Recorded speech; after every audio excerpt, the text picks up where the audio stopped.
Hello, everybody, and welcome to another episode of Bearded Things. My name is Chris. I'm one of your bearded hosts, and I'm here with my buddy Tyler. Tyler, how you doing? Hello there. I am doing well. That's good. That's good.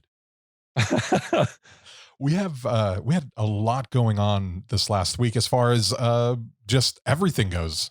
Yeah, it's been a busy week. I am transferring to a new store, which is exciting, a new opportunity for me to try to fix some things. If you're listening to this and you don't know this news yet, if you're one of my coworkers, I apologize for not telling you in person, but you're going to find out anyway. Nothing like breaking the news in front of the masses. Yeah, only downside is it's effectively doubling my drive. Also, if you can hear a bunch of horns and stuff going outside, it's because the Lakers just won the stupid NBA championship. So my town is going insane and shooting off quote unquote fireworks and honking their horns like crazy people.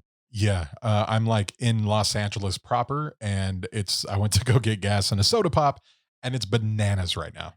Yeah, it's I'm happy for LeBron James. I like LeBron James, but I hate the fucking Lakers with a passion. So I'm very conflicted.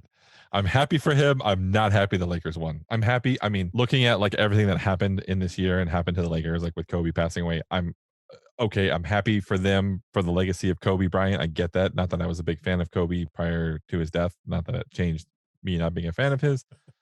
It's still tragic. It still sucks.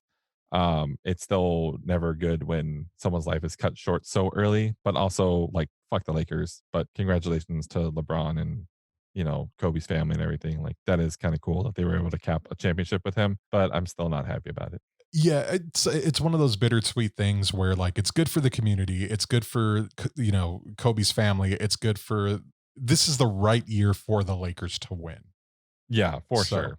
that was pretty cool, but it's still pretty annoying. The fans suck. The team is, it's an iconic team. Yeah, yeah. I mean, I can't argue with that. I mean, they are, but I still hate them.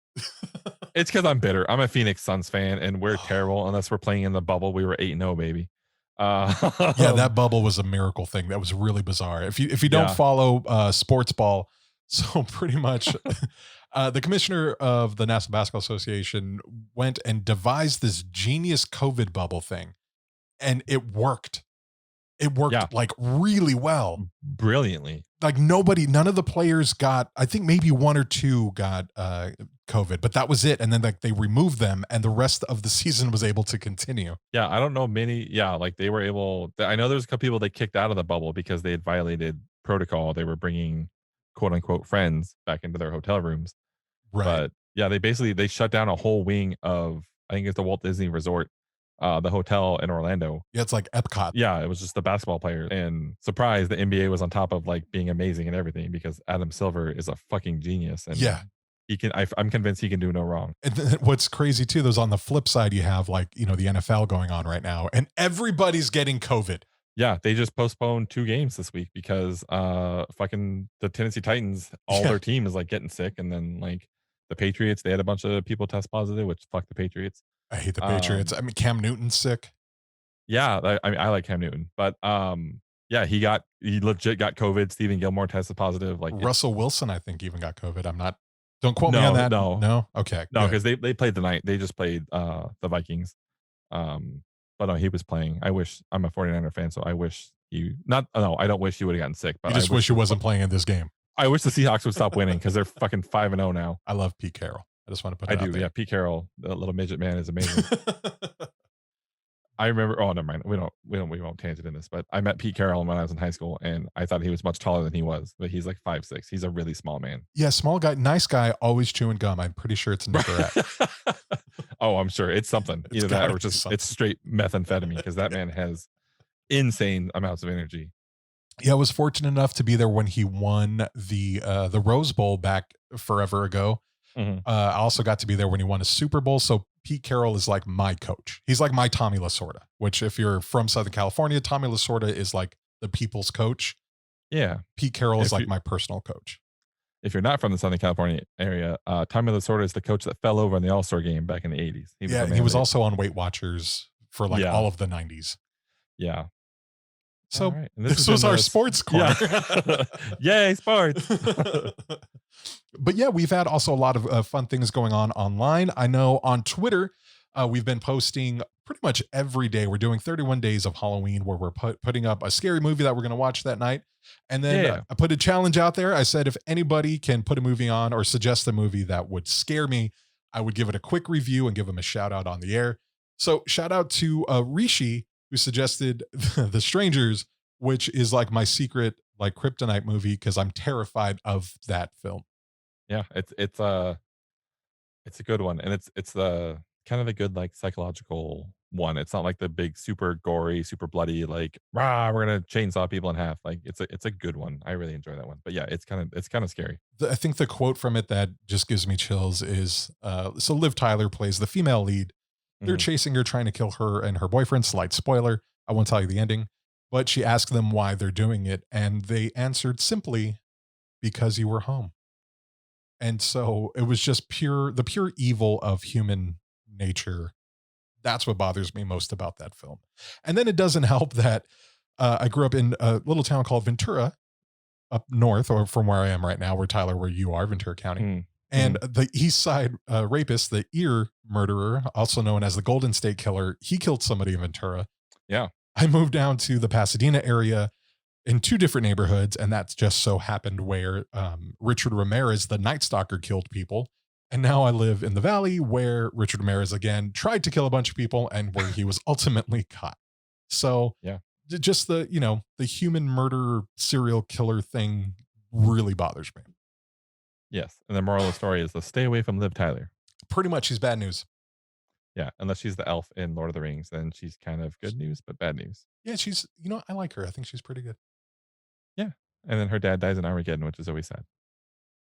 That's a whole weird thing because so there's that real famous Aerosmith song, Don't Wanna Close Mhm. My Eyes, which is playing when her and Ben Affleck consummate their relationship Yes. with animal crackers, while Mhm. her actual dad, Steven Tyler, is Singing the song, serenading the scene. yeah. It's just Yep, really bizarre. it's perfect. It's So what Steven Tyler would want. I it probably he's a I have a story I'll keep off air. We could talk about it in person. So if you have a scary movie suggestion, a weird movie suggestion, just something odd that makes for a great Halloween watch, get at us on Twitter, which is at Bearded Things. And yeah, let us know what we should be watching. Yeah, and, as always, you can also send in questions, comments, concerns to our contact us page, and it goes straight to our email.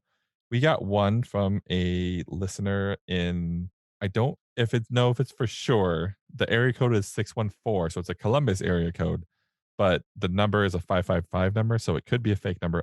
I don't know, but, it's from a listener who inquired if we, had an OnlyFans because we made a joke about it a couple weeks ago, and I wanted to dispel the rumors that we absolutely have an OnlyFans, Yes. and we post on it hourly. We're in the top, like, 9,000%. I don't know if that's a good or a bad thing, but whatever. That's But what we're it is. there. At us. Do what you do on OnlyFans. Obviously, that's a joke. We do not have an OnlyFans. No. We are Nobody not in the deserves to see yeah, that. yeah, nobody wants to see that. We're not in the pornography business, but I appreciate you listening. And they did mention some stuff in the message about getting home from work and listening to the podcast and drinking some wine. So I hope that's a good thing. We're here for you for your downtime. Sadly, we do not have an Onlys fan. I am sorry. Yeah. But we're glad you can end your day hanging out and listening to us. Also, today I wanted to give a shout out to so today we record on Sundays. For those of you that don't know, I know the episodes come out on Tuesdays, but we record on Sunday nights. And it is Sunday. It is October 11th, and it is National Coming Out Day. Woo! So we wanted to kind of say congratulations to those in the LGBTQ plus community that have come out, have embraced, themselves. And we just want to say like congratulations. It's amazing. Yeah. Those of you who are thinking about coming out, or those of you who are struggling or getting resistance on coming out, just want to let you guys know that we have your backs. If someone tries to give you shit, you call us, you write in a message, and you will have two strong bearded men coming to defend you. You'll have And two big grizzly bears showing up. We got your back. nobody, you will make sure no one gives you shit. I don't care whose dad we have to punch.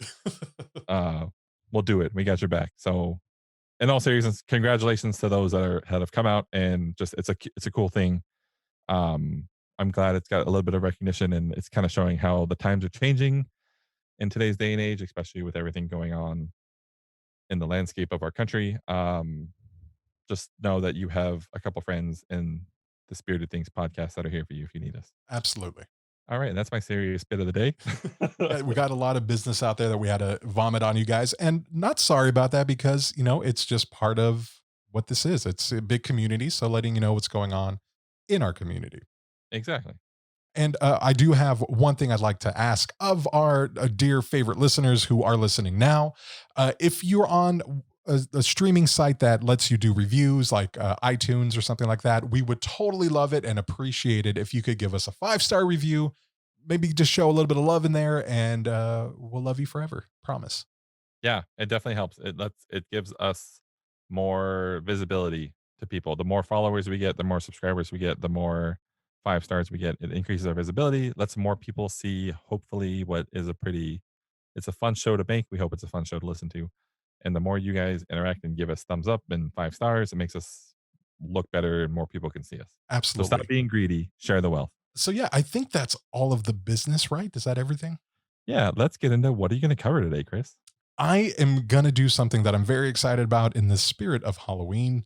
I am doing a paranormal game of Bloody Mary. Oh, nice. What do you got? I am continuing our October Spooktacular Extravaganza, and I'm covering the Danny Poltergeist. Wait, what's the segment called? The October Spooktacular Extravaganza. Yeah, There we go. yeah. Very excited about We that. got to read the chimes back. So yeah, I'm excited about my topic. I'll explain it in my reading some stuff, but it was fun to research and it took some time. Awesome. So yeah, so I say let's just get into it. We've we've stalled Dude, enough. Let's get on with yes, the show. let's do it. You went first last time, right? So I'm up. You are up. All right, let's do this. Okay, so like I said, for my story today, I knew when I woke up this morning that I wanted to cover a ghost story of some kind. And the more I thought about it, and the more I kind of like focused on what I want to do, I kept coming back to some personal experiences I've had and some things that have happened in my house and some things that have moved in my house that kind of unexplained, don't make sense. And so I decided to settle on a poltergeist story. There's a lot of different poltergeist stories out there. I wanted to find for this first one. I may cover another one in the month of October, but for this first one, I settled on something called the Danny Poltergeist. It's a bit of a misnomer. The name Danny Poltergeist. It sounds like it took place in a town of Danny or like the house belonging to the Danny family, but it's named after a kid named Danny. So, um, it's called the Danny Poltergeist, and no matter where I looked, it kept coming up as the Danny Poltergeist. So that's what I'm going with. There was no like the incident, any of that stuff. It's just the Danny Poltergeist. It sounds weird. And now that I'm saying it so much over and over again, it's lost all meaning.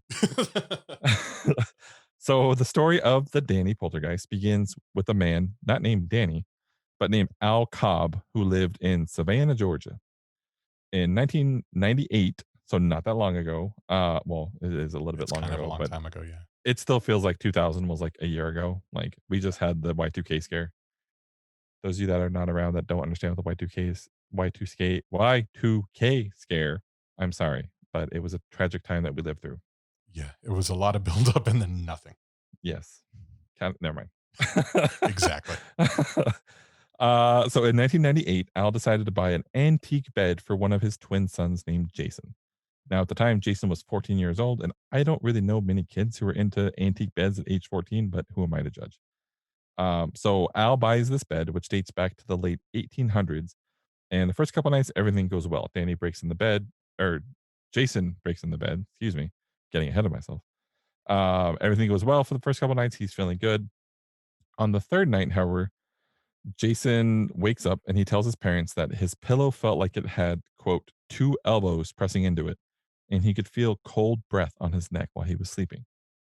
His parents, like any good parents would, they dismissed it and they told him that he was full of shit and it was probably likely a bad dream. They told him to stop interrupting Saturday morning closed door time and to go back to sleep. Side note, I don't actually know what the parents were doing, but they definitely were skeptical and they thought that he was lying or he was dreaming. So the next day, Jason walked into his room. He kind of wakes up, brushes his teeth, does his thing. He walks in his room and he discovers a picture of his grandparents was laying face down on the bedside table. Jason righted the picture and like put it back up so it's, standing up like it's leaning back like pictures do. And he left and he went to go eat. When he came back, the photo was once again askew. And by askew, I am grossly underselling this. The photo of his grandparents was in the middle of his bed. Surrounding the photo were toys and other assorted objects from around his room. The objects were, in no particular order, two Beanie Babies, which anyone that lived in the 90s understands the Beanie Baby craze. One of them was a zebra, one was a tiger. There was a plaster mold of a toucan bird, a small dinosaur, and a conch shell. Apparently, his parents were trying to indicate who was trying to speak. It was their turn. They were trying to call the meeting to order. Side note, if you either get that reference or you don't, I'm sorry if you don't get that reference. I don't get the reference. It's from Lord of the Flies. Oh, gotcha. They have to have the conch shell to speak. I remember that now. My glasses. Okay. So obviously Jason freaks out and he runs to tell his parents.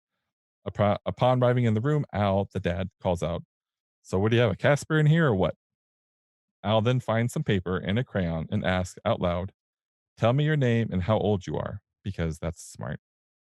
So they wait around for a little bit, nothing happens. They leave the room. About 15 minutes later, they return to the room to discover on the lined paper the words Danny 7 were written in childish languages. That's not good. Yeah, I put in parentheses, "Oh, Danny Stop boy." hype. Stop hype. Sorry, Irish people everywhere. Yep.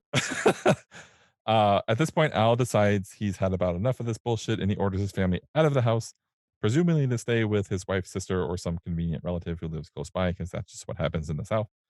Once the family is gone, Al decides to try to talk with Danny, and nothing bad could possibly happen about ordering your family out and trying to talk to a disembodied spirit. And it kind of works. So through this conversation with Danny, Al learns that Danny's mother had died in the bed and that he did not want anyone to sleep in that bed.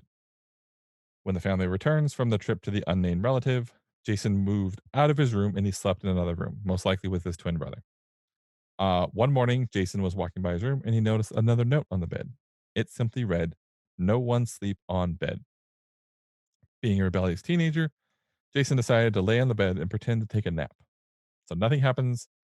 He gets up, he gets out of his bed, and he goes, "Oh, what the fuck?" Oh, sorry. Okay, what happened? Yeah, it felt like, oh, nothing.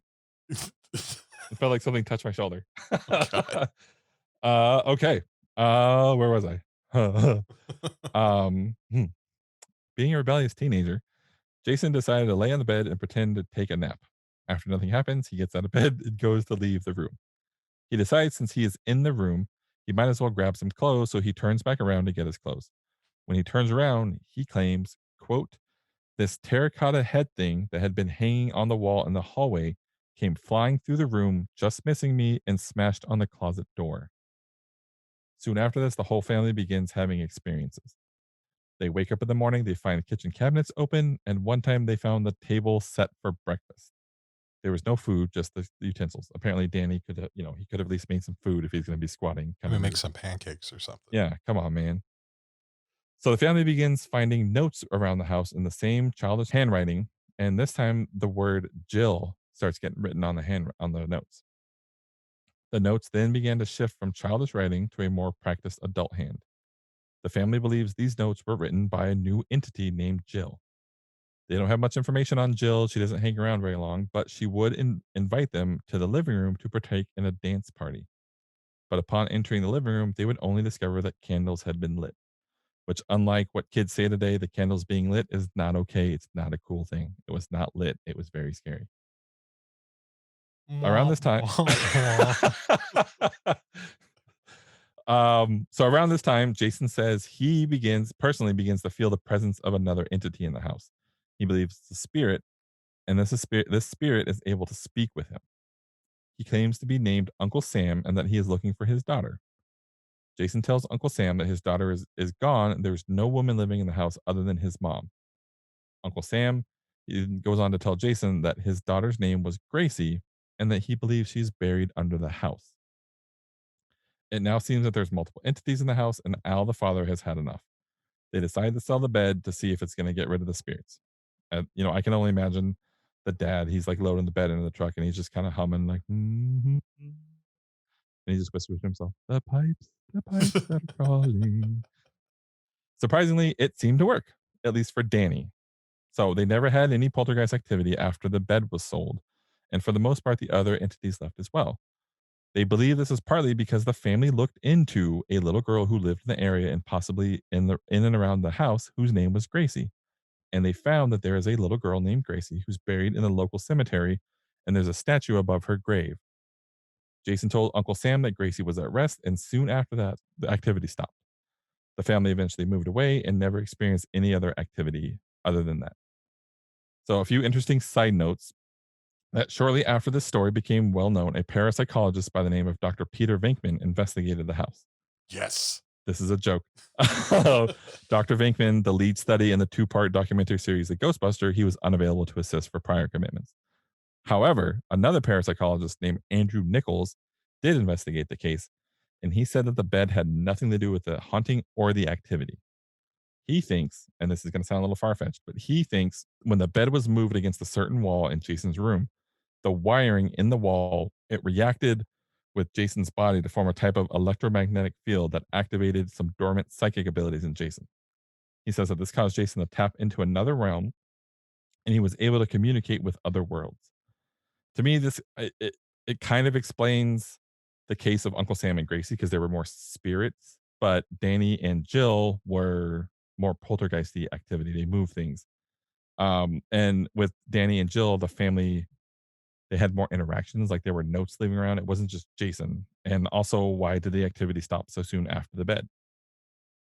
Good question. Thanks for asking. Speaking of the bed, no one knows what happened to the bed after Al sold it, but it did recently turn up in Savannah. In 2015, a company called Bull Street Auctions, which just sounds like a play on bullshit. I can't get I over it. know I'm kind of there right now. Every time I read it, I'm like, it's bullshit auctions. So Bull Street Auctions, they had a bed on consignment from owners who said they could trace the selling of the bed from owner to owner back to Al. So the bed's back in Savannah. I didn't, no matter where I looked, I couldn't find whether it was sold, if anyone bought it, what the case was. But I'm going to steal a quote and shift it a little bit to make it work. And I'm just going to say, it's Oh bad. no. And that's my story. That's a weird one. It's strange. Like, it's really weird. And there's a lady in Savannah, like a news reporter, like really dug deep into the case. And then she like printed a bunch of articles about it and people looked into it. And then like they all kind of thought it was bullshit. But like the family swears by it. And Jason, the boy at the time, who's now an adult, still like to adulthood, he said that there was something there, that a terracotta like masked face thing flew off the wall and almost hit him. And like they swear by all this stuff happening. But it's an interesting story, especially because how things just kind of manifested so quickly, where it started with just like some activity, and then all of a sudden there's three spirits in the house. It seemed strange. Did they ever dig up the girl who was allegedly buried under the house? I looked and it didn't show anything. It just said that there was a little girl that had died, and they found there's a statue. I'll post it on the Instagram where there was a statue of a little girl, and around the time that supposedly these people died, they said that it was around like 1899, around the turn of the century, of when a mother died in the house, which they believed to be Danny's mother, and then the little girl Gracie shortly after that.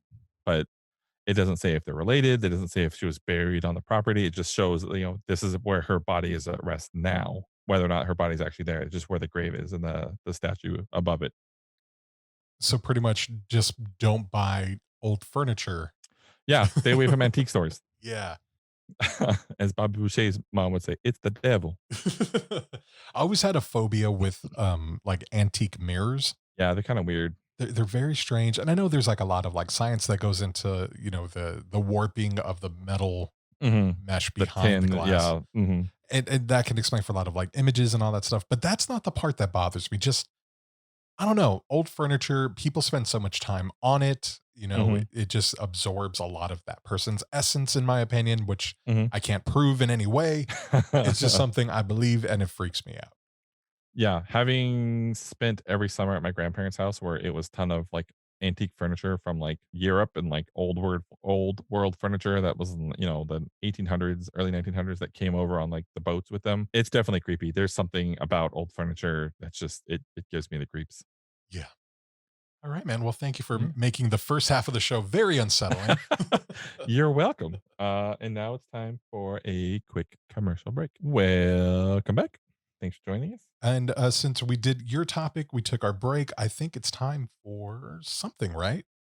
I think it's time for banter with the Beardsleys. Perfect. I love it. It's so great. So, what is Banter with the Beardsleys?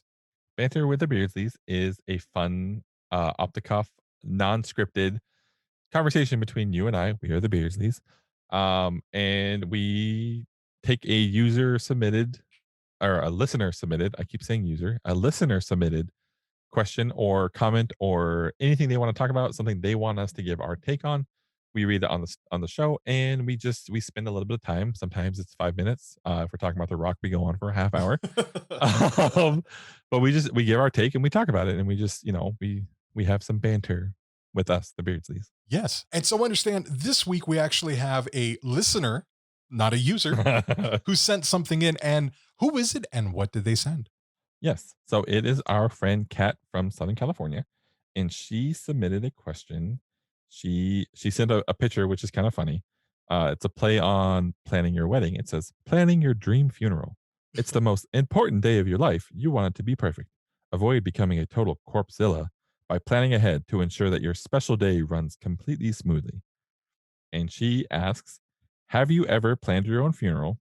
If yes, or if no, how would you like your remains to be disposed of?" Not morbid at all. Not at all. It's perfect for October and the spooky season we're in. Absolutely. Okay. Yeah, actually, I've thought a lot about what happens when I die, my funeral service and all that jazz. Mhm. So, I want it to be a mixture of emotions. I want first off, I'm a, I'm an actor, so I like overly dramatic things. Of course. So I want an overly dramatic funeral. I want to do two parts. The night before, I want like my close friends and maybe select family members who would get this. Mhm. I like to have one of my magician friends perform a seance. And Nice. then at the seance, have everything prepped for him, of course, where they can just roast all of my friends from beyond. I think that would be a blast. That would be fun. And then day of, I want instead of a hearse, I would like a horse drawn hearse, Ooh, but like all black and very creepy and over the top. And nice. then I would like rain. So if that's possible, I'm okay with not having the rain, but I would prefer to have some rain. I just think funerals in the rain are kind of We'll cool. pay a gardener to stand behind the trees and just like shoot the hose up in the air. I'm down. That's fine. I'm taking copious notes, don't worry. Okay, awesome. Because you're pretty much going to be in charge of this, by the way. Right, yeah, thanks. I would like Pearl Jam to show up and play Man of the Hour. Got it. Eddie Vedder solo is also acceptable. Okay, fair enough. And yeah. And then the traditional. I want to be either buried in a traditional sense with the casket dropped in the ground, covered in dirt, or a mausoleum. I'm also okay with a mausoleum. Alright, Or I like that. yeah, I think it's just something cool, and then they can like do like legends of like Old Man Alton's mausoleum. I think that'd be a I lot of hear if you fun. walk up close enough, you can hear him talking about his beard. Either that, or I'd like to be stuffed and placed on different relatives and friends' couches, and they just have to like pass me along every Christmas. That would Um, actually be kinda cool, yeah. I think that'd be pretty neat. Yeah, and I think for the most part, that's kind of what I want. Yeah. I like that. I too have thought about this, a decent amount. I don't think I've ever written anything on paper of exactly what I want, but for the longest time, I wanted a Viking funeral. I wanted to be stuffed in a canoe and kicked out to sea, and someone shoot a lit like an arrow on fire have them shoot and land in the canoe and just have me like burn on the way out to the ocean. I mean, you don't got to be dead for that. We got a Right. lake down the street. I was like, the problem with that is I don't know anyone that's accurate enough with an arrow that they would go through like 15 arrows before they finally hit the canoe, and by that time I'm way off to sea. Um, and then I like the idea of being like stuffed, and I always thought it'd be funny. Like I think Patrick, we talked about this too, our friend Patrick, where we talked about being stuffed and put in like a room by yourself in like a rocking chair. And then when our grandchildren are bad, they'd be like, "You go sit in the room with grandpa." Just like have to sit in a room with a stuffed relative. I think that would be awesome. That'd be pretty good. But yeah, now with my recent religious conversions, I have to be buried. So it's part of the religious ceremony. I would need to be buried. So Chris, take notes. Um, so yeah, be buried somewhere. I don't have a preference on, who plays music as long as everyone's crying and sad, which you're not really supposed to mourn too much. But I don't know, I want people to have fun. Like I joke around enough in my like life right now that I don't take things too seriously that I saw the video. I don't know if you saw it's an old video, but it was like an Irish guy who recorded a thing in his like Yes. casket as he was being lowered, and he's like, "Help, like let me out." Like I think that was awesome. Like I probably wouldn't do something like that, but having fun with it and enjoying and like celebrating like the type of person that I was, what I think would be enjoyable and fun. Yeah. Yeah, I think that's really important, especially with our group of friends. Mhm. We're a pretty twisted group. Yes. And Yes, so very. like we've in our darkest of times, we've all been able to sit around and make each other laugh. Mhm. So I definitely want an aspect of that, but I absolutely I want to like hire a Baptist family from like the South to like cry and at my Mhm. funeral. I just want like the full on wailing. I Yeah, think that'd be good. But yeah, you only get to die once, right? So allegedly. It depends on, unless you're Mike where. Pence, try not to make it political. I'm sorry, but yeah, I don't know. I think it should definitely be. There's sadness to it, right? There's sadness with any Mhm, death, and it's mhm, a sadness for the living because all of a sudden this relationship you had with somebody for however long it was is gone forever. mhm. There's no more calling, no late night text, no I'll run into him next time. Like, Yeah. that's a wrap. Mhm. So if we can make them remember the funny times over the sad times, but then also kind of like stab them with the sad times and then twist it and then go back to Just laughing. enough. Yeah. Yeah, and then That's sprinkle a little bit of salt and we're good. so that's the vibe I want at my funeral. No, yeah, I agree. I think, very similar to, when my brother passed away. Those of you that don't know, my brother passed away about 5, 6 years ago. Yeah. Um, at his celebration of life, I emceed the celebration of life, and it was a lot of, like, sadness because there was a lot of people that knew him from, like, the school and different things that, like, everyone was really sad, and then it was like we got up and started talking about stuff, and, like, everyone was kinda laughing, so it's like, well, we can have the fun. And then I remember on I think it was the 1-year anniversary of either his death or his birthday, I forget, after he passed away, and we went to a brewery and, Yes. we ordered drinks, and we asked the waitress to bring the warmest, hottest, crappiest beer they had so that we can toast my brother, and she didn't get it, and you were like, "Well, he was kind of an asshole, so we wanna make sure he remembers that." So, something along those lines where we Yeah. can express our emotions through laughter because that's kind of the type of people we are, the twisted minds that we have. So people would be sad at our funerals, but also have some fun, laugh a little bit, I would hope, and have a good time, as weird as that sounds. Yeah. And I think mortality is a strange thing. Yes. So I think if you're able to take it lightly and just be self-aware, and for, I think it's safe to say at one of our funerals, we finally don't get to like talk crap back. Right. So we're going to be Someone the finally gets the last word in. exactly. So I think for those reasons, it's our funerals. I think are very sad, but also very fun. Exactly. Yeah. And whoever goes first, the other one, we get to do the final send off for the podcast. It'll be perfect. Yeah, there you go. We'll have to have the chimes ready. Like, "Ta-da!" Yeah. So yeah, that was that. Thank you, Kat from Southern California, for sending that in. We appreciate you. And it was impeccable timing because we were just talking about before we went on air. We're like, oh, we're going to go back to the random conversation generator, and it was like, ding, little message, and it was fantastic. Yeah, it was great timing. So thank you, Kat. You're awesome. All right, and now it's your turn to tell us your paranormal game, right? Paranormal game of Bloody Mary. Ooh, fun. So before creepypasta and the subreddit No Sleep, we had one legend that was so scary it spread without having technology to help it. Yeah, seriously. Yeah, which I was thinking about that, like, holy crap, like we had no way of communicating it, but yet like everybody in my generation knew of this without being able to communicate. Yeah, it's like that, and then the S you make with the 6 straight lines. Yeah, Everyone fucking knows how to make that, but how? nobody knows how. It just everybody knew it. It was so weird. Aliens. Has to be. Many of us might have heard the tales of sighting Bloody Mary at a sleepover, or have Hmm. heard stories of my older brother's cousin had a friend who went to school with this guy whose friend said, and then it went into some crazy BS. I thought it was the friend's uncle. It could be the uncle. I've also heard about the mailman's dog groomer's wife. Oh, yeah, that one's popular too. Yeah. So, like with most things on this pod, take this with a grain of free range organic Himalayan sea salt. If you haven't heard of Bloody Mary, honestly, how? Because that's just really impressive. Yeah, seriously. What rock have you been living under? Yeah. Or maybe just, is Bloody Mary still a thing? I don't know. I have to ask somebody under the age of like 25. Probably. So, just in case, Bloody Mary is a very, very old game.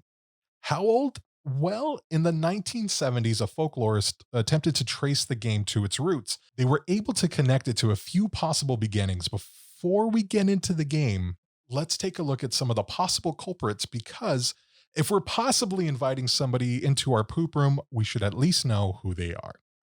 This is true. Spectral suspect number one, Elizabeth Bathory. This evil noble reigned from 1560 to 1614 and dubbed the Queen of Blood for murdering nearly 300 young girls.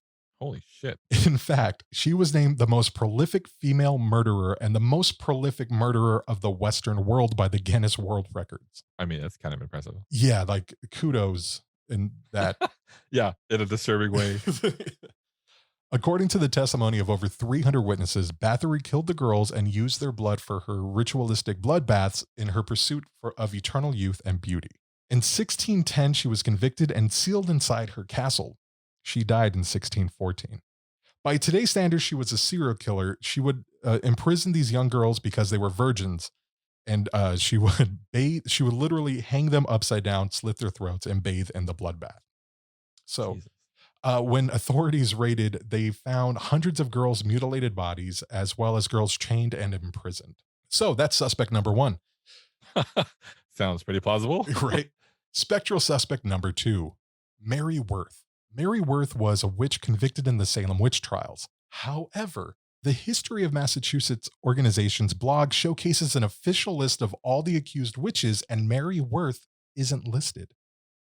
However, there are 20 women named Mary on the list. While it's unlikely, it is a possible origin of the Bloody Mary legend. Spectral suspect number three, and in my opinion, the most likely ghoulish visitor, Mary Tudor.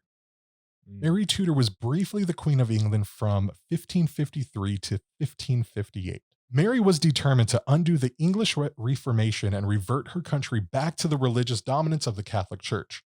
In her attempt to restore her country back to the Catholic religion, Queen Mary ordered more than 280 religious Protestants who opposed her agenda burned alive at the stake, and what became known as the Marian persecutions. Subsequently, Queen Mary was dubbed Bloody Mary for her atrocities. Mm-hmm. If you want a legendary ghost killing masses in the name of religion, we'll definitely do it. Mm-hmm. She died in 1558 during a flu pandemic. No political comment on that. So what is Bloody Mary exactly? Well, I'm glad you asked. There are just as many ways to play as there are tellings of the legend. Originally, here's what the rules were. And this goes back to Victorian England. Ooh. The girls would darken the house. Each girl would hold a lit candle in one hand, and in the other hand, she'd hold a hand mirror. The girls would ascend a staircase by walking backwards while looking into the mirror and chanting Bloody Mary. Each girl was supposed to see her future husband appear in the mirror. However, not every girl saw her future husband. For some girls, this game evolved into terror when they didn't see a man in the mirror. Instead, some claimed to see death in the form of a Grim Reaper skeleton or skull. This meant the girl would die before she would marry. Oh. There are a few modern versions of summoning Bloody Mary. This is done as a party game or realistically a dare. In this modern version of Bloody Mary, young teenage girls, generally, summon the evil spirit by repeating her name in unison as a group or by themselves, either 3 times or 13 times, depending on the legend. Whoa. The legend depicts Bloody Mary appearing in the mirror and terrorizing the young girls. Now, the avenging spirit can go by different names. We have Bloody Mary, Bloody Bones, Hell Mary, Mary Worth, Mary Worthington, Mary Wells, Mary Johnson, Mary Lou, Mary Jane. That's different. Sally, Kathy, Agnes, Black Agnes, Aggie, and Zwarte Madame. Summoning Mary requires the right chant. I believe in Mary Worth is the key phrase according to one version, but others require the shouting of Kathy come out or the repetition of Bloody Mary into the mirror as many times as the ritual demands. Sometimes Bloody Mary gets more of a script and is summoned by calls of Bloody Mary, I killed your baby. Jesus. Which I don't know what that's in. I looked really hard to try to figure out whose baby was murdered. Yeah. That's Couldn't really find anything, but I imagine if anybody had their baby murdered and you're screaming this in the dark, it wouldn't go well. Yeah. The precise requirements of the ritual vary. Some specify that the mirror must be illuminated by a single candle. In others, there must be a candle on each side. Other times, I've heard it needs to be done in pitch black. So again, it changes by the culture, by the location, and by the people telling it. What the Mirror Witch does upon arrival varies too. She may strike her summoner dead, drive her mad, or fiercely scratch her face. She may merely peer malevolently out through the mirror, or she may drag one of the girls back through to live with her, which, totally checks out. Oh, yeah. At this point, if your friend sees that she has summoned a real spirit, she will more than likely scream.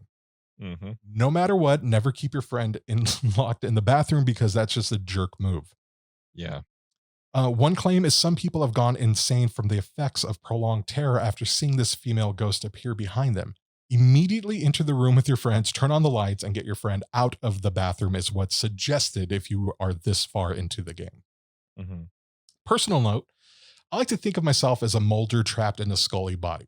I really want to believe, but I also really want to be a skeptic. Yeah. So I looked into what science could offer for this. All right. One theory is that staring into a mirror in a dimly lit room for a prolonged period of time can cause you to hallucinate. Mm-hmm. Facial features may appear to melt or distort, rotate, or disappear, while other hallucinatory elements such as animal faces or strange faces may appear. Giovanni Caputo of the University of Urbino writes that this phenomenon, which he calls the strange face illusion, is believed to be a consequence of a dissociative identity effect. Essentially, the brain's facial recognition system starts to misfire. Mm-hmm. Other possible explanations for the phenomenon include illusion attributed at least partially to the perceptual effect of Troxler's fading, which is like those, when you stare at a dot on a picture for like 30 seconds and you look away, you can still kind of see it or it changes color.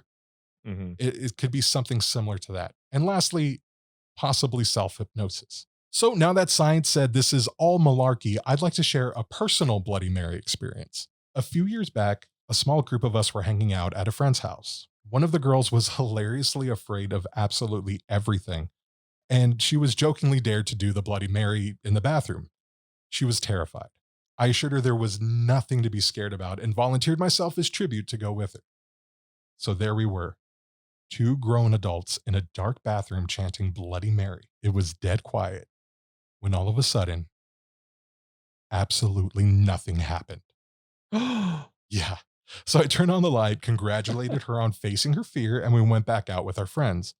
As we were all joking about the legend, the friend whose house we were at was making a pile of stuff to donate to the local Salvation Army. They placed a full-length mirror in the pile and leaned it against the wall over the pile, kind of like, how you have to stand full-length mirrors without them falling over. In the pile, there was an old broken boombox. Kids, look that up. It didn't work. It wasn't plugged in and it didn't have batteries. As she walked away, the stereo turned on full blast and was scanning through all the channels, blaring this hissing static. They ran back over to turn it off, and as soon as the mare was moved, it stopped. We couldn't explain what happened. So, is this all a steaming pile of old mare or witch's brew? Mhm. Let us know. And that is my version of the Bloody Mary lore. Nice. I've done, like I think most kids in our generation did growing up, have some sort of Bloody Mary uh story. And we did it. Nothing happened. It was the same thing where you had to turn the lights off. I don't think I've ever done it with candles. Um, but I remember being scared. And even to this day, I still would like weirded out whenever I go into the bathroom. Like, because sometimes when I go to the bathroom at night, when I have to go pee, I don't bother turning the lights on because it's just me. But then you walk in, you're like, like when I walk by the mirror, like, was that just me in the mirror? Um, Yeah, I kind of have a phobia about looking in the mirror at night. yeah. Um, so it's kind of weird. But I mean, it's definitely, I don't know, Bloody Mary. Like it's one of those things that kind of like we talk about, it kind of transcends, cultures and people and different things like that because it's been around. Everyone like around our age knows it. So we'll have to definitely, if you're under the age of 25, which about 30% of our listeners are, please let us know. Have you done Bloody Mary? Do you know what Bloody Mary is? And did something happen when you did it? Yeah. Yeah, it'd be really interesting to know if it's continuing on. Because if it is continuing on in an age of like technology, Yeah. I think there could be something to it. So yeah, man, that was my take on it. I don't know what happened that night when we Mhm. that the stereo turned on. Uh-huh. Could never explain it, and we couldn't replicate it. So who knows? It was probably too close to the wall and it reacted with the electrical wires and created an electromagnetic field. And created like this new energy that turned on the psychic ability that the Exactly. It's boombox perfect. had. It makes perfect sense. That's what Dr. Venkman would say. I Exactly. trust him. Yeah, that was good. And I like the possible suspects, like all the different people in history that have been brutal murders apparently, but definitely something cool to look at. And I like again because I'm a history nerd. I like the history of it. Yeah, and the fact that they couldn't date it, but it was probably to one of these 3 people around the same time, give or take a century, which really isn't that much. So, Mm-mm. Yeah, considering the grandiosity of how long that ago, you know what I mean? Like that's a long time. It's like, oh yeah, these three people around the same time. Like it makes sense. It probably was one of them. yeah. So awesome job Crazy tonight. nerdy. And if somebody has a topic they like us to talk about for banter with the Beardsleys, or they just want to shoot us a message, where can they do And our OnlyFans. that? For just $5.99 a month. Yeah. No, we have our social medias, which we're all fairly active on. So please, please, please message us. Our Instagram is at Bearded Things Pod. Facebook is facebook.com/bearded things. The Twitter is at Bearded Things, and YouTube is Bearded Things Pod. Please reach out, like Chris said, send us a message, send us a topic for banter with the Beardsleys. Any comments, questions, concerns you have on the show, something you just want to talk about, something that stirred a memory, you want to, write in, tell us a story that something scary happened, you did Bloody Mary as a kid. We would love to read it on the air. We can read it as part of our campfire tales, which we record later on in the week and we post on Fridays. And as always, if you're going to be sending us a message, please like, subscribe, give us 5 stars. It really, really helps, and we truly appreciate it. Yeah, absolutely. And that's it for us this week. We will talk to you guys next week. Bye.